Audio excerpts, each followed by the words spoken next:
Efficiency is not your friend when it comes to cognitive growth.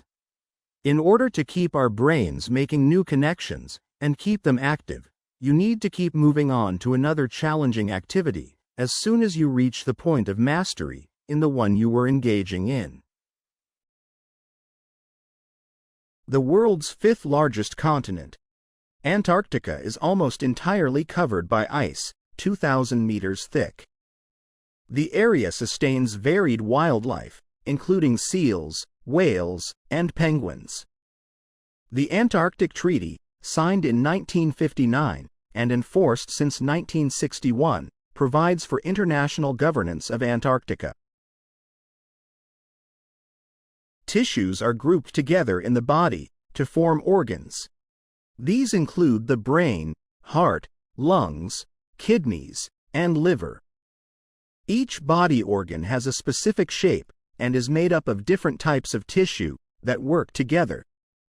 For example, the heart consists mainly of a specialized type of muscle tissue, which contracts rhythmically to provide the heart's pumping action.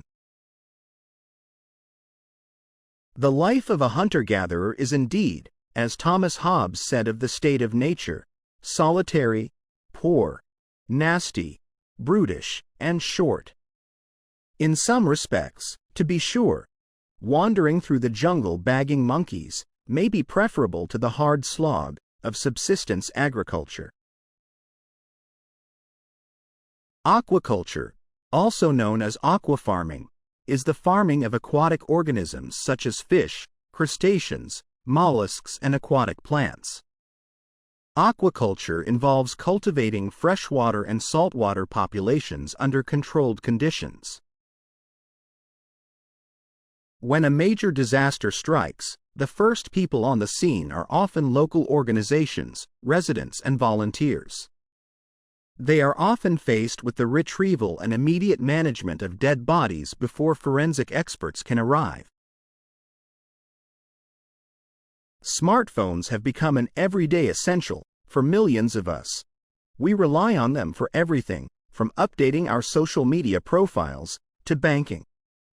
Taking out a smartphone contract that bundles together your calls, data, and texts with the cost of the handset can help spread the cost, but can also mean you'll pay more over the long run.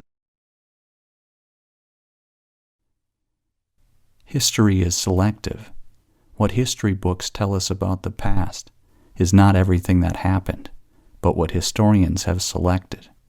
They cannot put in everything. Choices have to be made. Choices must similarly be made about which aspects of the past should be formally taught to the next generation in the shape of school history lessons. The Royal Institution is an organization that has been around for 209 years. Many of the people that have worked here have been scientists themselves, including Michael Faraday.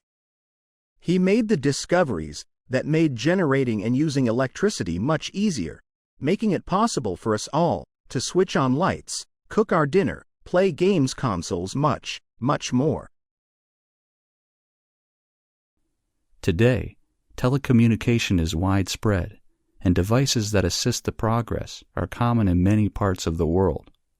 There is also a vast array of networks that connect these devices, including computer, telephone, and cable networks.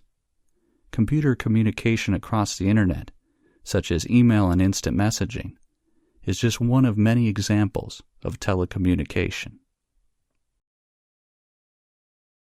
Researchers have designed an artificial intelligence model that is better able to predict how much students are learning in educational games.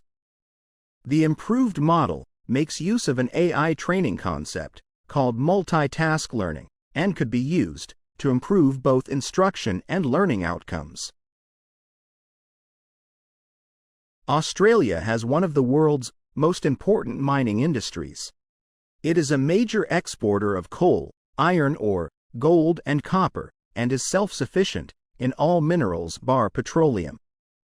Since the first discoveries, the coal in 1798, mineral production has risen every year. In the decade to 1992, it doubled, Before the time of Alexander the Great, the only Eastern people who could be compared with the Greeks in the fields of science and philosophy were from the Indian subcontinent.